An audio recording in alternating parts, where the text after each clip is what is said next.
8:25, queremos seguir desglosando y hablando sobre lo que ha sido esta reforma tributaria. Queremos conocer los efectos prácticos de lo que es, y para eso nos acompaña el abogado Sergio Endres del estudio Aguafield y Martínez. Muchas gracias por acompañarnos. Gracias a usted. Bienvenido, abogado.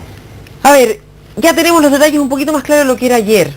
Si tratamos de aterrizar esto al máximo, hablar en bien peras y manzanas, ¿a quién afecta más de las personas comunes y corrientes?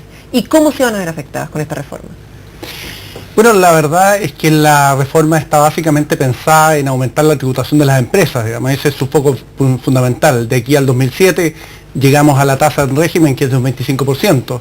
En el caso de las personas, yo diría que las personas pudieran verse afectadas en algunos beneficios que se eliminan.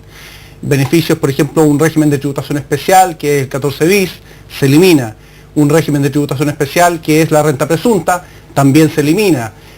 Personas entonces que están organizadas en alguna de estas franquicias no van a disfrutar de ellas más, digamos, a partir del 2016 probablemente. Abogado, antes de seguir avanzando, vamos despejando las aristas porque este tipo de terminología a veces para los expertos es muy común, para los que saben de contabilidad, pero ¿qué significa en buen chileno que se elimina el 14 bis? Un ejemplo concreto. Bueno, el 14 bis es un régimen que permite diferir la tributación en primera categoría, no tributar en primera categoría a medida que se van obteniendo ingresos, sino que solamente en la medida que yo retire de la empresa. En general, el sistema está diseñado para pequeños contribuyentes de menos de 50 o de 100 millones y no deben tributar, digamos, al momento que obtienen la renta, sino que cuando sacan ese dinero. Es una especie de diferimiento de ingresos. La renta presunta, por otro lado, ya que usted me pregunta, y es muy bueno que lo haga, es un sistema que permite tributar sobre la base de un estimado que la ley establece. Y entonces el legislador hace ya bastante tiempo, digamos, ha luchado contra estos sistemas de ahorro de impuestos, 14 bis y la renta presunta, y ahora ya derechamente ha planteado la derogación total de estos sistemas, que en algunos casos, pero yo diría hoy día excepcionalmente, se han prestado para abusos, pero que en general hay bastante gente, digamos, en esos sistemas y hoy día ya no los van a poder utilizar más. ¿Qué es lo positivo de haberlos eliminado?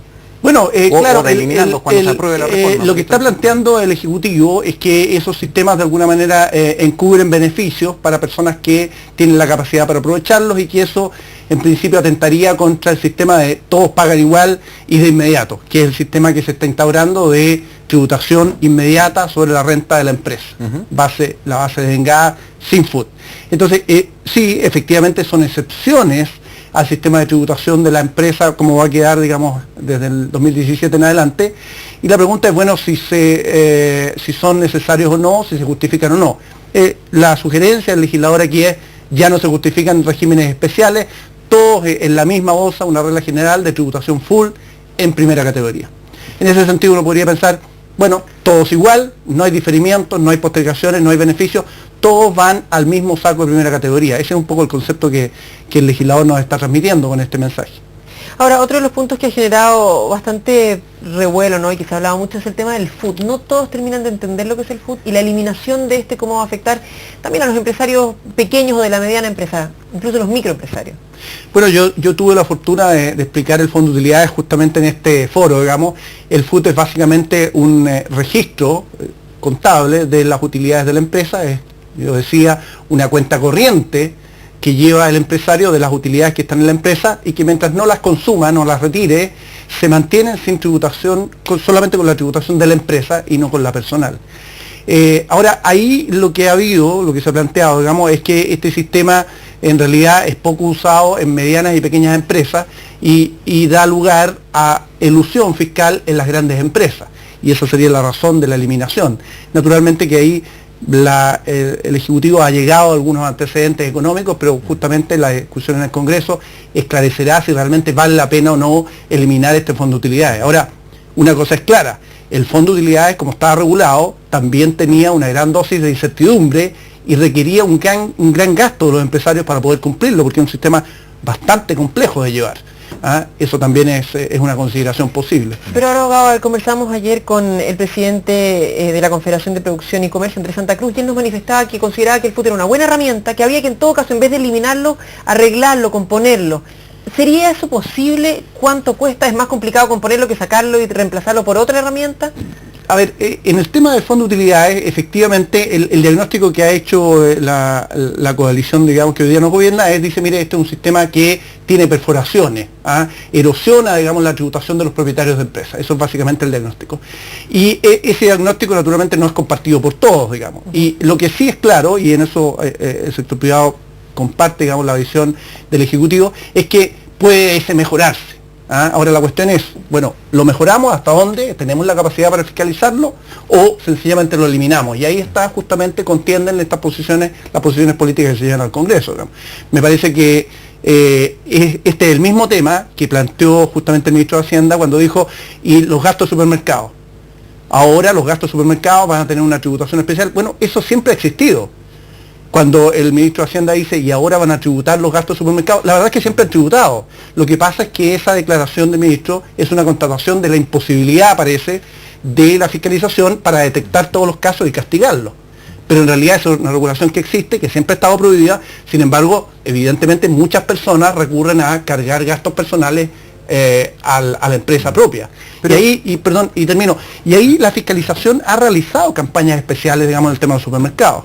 ¿Cuál sería el gran cambio en este planteamiento de reforma tributaria? Porque, a ver, si usted va a cualquier supermercado grande, se ve cada vez más cajas de factura. Entonces, la cosa en el papel no parece tan difícil, porque la norma dice, a ver, usted puede comprar lo que quiera, lo pasa por su empresa siempre y cuando sea coincidente con el rol de la empresa. Ahora, claramente si va a comprar los útiles de los cabros chicos, no puede hacer tal. ¿Cómo lo justifica, digamos? Y eso se podría fiscalizar tal como está hoy día. La cuestión es justamente que existe una tensión entre algunos gastos que claramente son rechazados, el uso de vehículo propio para subir a la nieve, por ejemplo, o el uso o la compra de pañales en un supermercado, digamos, que están cargados a la empresa, o los temas de erosión del fondo de utilidad, digamos. Son tres casos, en realidad, en que la fiscalización, al parecer, digamos, por el diagnóstico que se hace, se ha mostrado impotente, digamos, para identificarlo. No obstante que Impuestos Internos ha desarrollado campañas específicas para eso, y que, si bien tiene complejidades, no es tan difícil pedirle a los supermercados una lista y calzar, como lo ha hecho Impuestos Internos, las sociedades de inversiones con la compra de pañales, y de ahí de inmediato sacar una citación, una liquidación para que el contribuyente pague las diferencias. De alguna manera ahí creo yo que hay una tensión que no está resuelta, porque se entiende, digamos, o se cree que Impuestos Internos no va a ser capaz, en definitiva, de identificar todas las situaciones. ¿O hay ciertos resquemores con que se cometan ciertas arbitrariedades para ver qué es, qué no es, qué corresponde? Bueno, es que evidentemente yo creo que el gran debe, lo que usted plantea, el gran debe de la reforma, que es una reforma sumamente ambiciosa, en varios aspectos, sobre todo en lo que tiene que ver con la fiscalización de impuestos internos. El gran debe, creo yo, es el tema de los derechos del contribuyente. No hay ni una palabra en el proyecto que garantice, creo yo, la debilidad en que hoy día están los derechos del contribuyente. Y entonces lo que podría suceder, y quizá eso ha tenido en vista el legislador, es establecer una norma legal de manera que no haya duda, aun cuando, como digo antes, ya era claro. Entonces, ahí yo creo que hay más bien un efecto, una medida más bien efectista que una realidad. Sabemos que los pañales no se pueden cargar a las empresas, se hace siempre, bueno, lo que corresponde es fiscalizarlo. En el tema de las constructoras, por ejemplo, las constructoras, las inmobiliarias que le venden a otra sociedad que está relacionada, también hay normas legales que permiten, digamos, eventualmente fiscalizarlo. Sin embargo, en la práctica parece que, ya que estamos con este proyecto de ley, la constatación es: no somos capaces de hacerlo, digamos, o la gente sigue cargando gastos personales a las empresas propias. Entonces, ahí está el... Abogado, por ahí lo que falta es mayor fiscalización, falta que la ley sea más clara, falta información hacia quienes tributan respecto de qué es lo que es la ley. Bueno, ¿dónde está para que se produzca este hueco por donde sale estos abusos? Efectivamente, yo creo que en muchas situaciones hay sociedades y personas que ignoran que no pueden cargar los gastos a su empresa, digamos. Hay personas realmente que lo ignoran, porque a veces las sociedades son de alguna manera, los registros y todos los lleva un contador, y a veces no se ejerce la supervisión adecuada sobre ese contador, y en definitiva entonces a veces... Pero ahí el problema le va a recaer a la persona y no al contador. Sin ninguna duda, pero efectivamente yo creo que el Servicio de Impuestos Internos desarrolla una débil política de información de esos gastos. Y salvo los especialistas y aquellas personas bien informadas, no siempre, por ejemplo, los gastos de estos supermercados, no siempre todas las personas tienen un cabal conocimiento del alcance de estas prohibiciones, digamos. Entonces, efectivamente, como en todo, hay una combinación de mayor conocimiento y mayor, de alguna manera, educación tributaria del contribuyente, y por otro lado, digamos, la debida fiscalización que siempre tiene que existir y que a la que nunca puede renunciarse, digamos. ¿Ah? De alguna manera, estas normas vienen a decir, mira, no podemos fiscalizar más, endurezcamos las disposiciones legales que ya son suficientemente duras. Una persona que hace un gasto en la empresa y es detectado, tiene una tributación del 40%, podría llegar en la nueva ley, digamos. Entonces, en ese sentido, existen los instrumentos, pero parece que no se han vuelto, no han sido suficientemente eficaces, digamos, en su persecución. La medida, muy cortito porque se nos acaba el tiempo, y la medida de acortar la brecha entre los impuestos que pagan las empresas y los que pagan las personas, ¿ayudaría a esta...? Bueno, esa es una medida saludable, porque desde mucho los contribuyentes, digamos, tenían un diseño legal que les permitía formar una sociedad y tributar menos que lo que tributaban en el impuesto personal, y por lo tanto eso llevaba a una hipertrofia de las sociedades que hacían en realidad servicios y tributaban menos. Evidentemente que ese acortamiento hace que el beneficio de crear una sociedad y radicar ahí las utilidades sea menor que el que existía anteriormente. Eso, y además la base de vengada, hace que en definitiva hoy día, digamos, haya que rediseñar probablemente las estructuras de muchas empresas, porque ya no es tan rentable como lo era antes, durante 30 años, hacer una sociedad y dejar ahí los ingresos y no postergar la tributación mientras no se retiraran, como el diseño que existe todavía previo a esta reforma. Finalmente, en términos de recaudación, ¿qué tan eficiente es el aumentar los impuestos a los alcoholes, que hay algunas bebidas que van a tener un importante incremento, u otros impuestos como los verdes, gravar un poco más el uso de diésel de alta cilindrada? Es más una... Pero esto, en general, estos impuestos, digamos, recaudan muy poco. Hay que pensar que la tributación chilena está concentrada en dos impuestos principales, IVA y renta, y esos son más del 80% de la recaudación total. De manera que estos impuestos son más bien señales de alguna manera de establecer cierta paridad, por ejemplo, el diésel, que antes no pagaba, ahora la importación va a pagar, o establecer una cierta equivalencia en el alcohol, digamos, que son impuestos que en el exterior se ven mucho.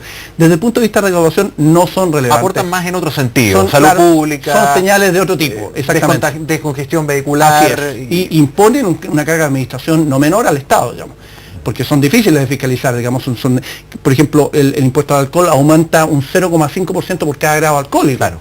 O sea, eso, imagínate, vas a tener que andar con una especie de una tabla. Claro, una especie de medidor de alcohol, digamos. Entonces, aporta más bien complejidad al sistema, pero se entiende en el sentido de otros fines que también cumple un sistema fiscal, de decirle, mire, si vas a beber, si vas a echarle benzina al auto, si vas a importar un auto diésel y crear ciertas externalidades negativas, entonces tiene un costo mayor, digamos. Es un desincentivo, una forma de desincentivo económico a través del sistema tributario. Abogado Sergio Endres, muchísimas gracias por haber estado con nosotros esta noche. Encantado. Gracias por venir.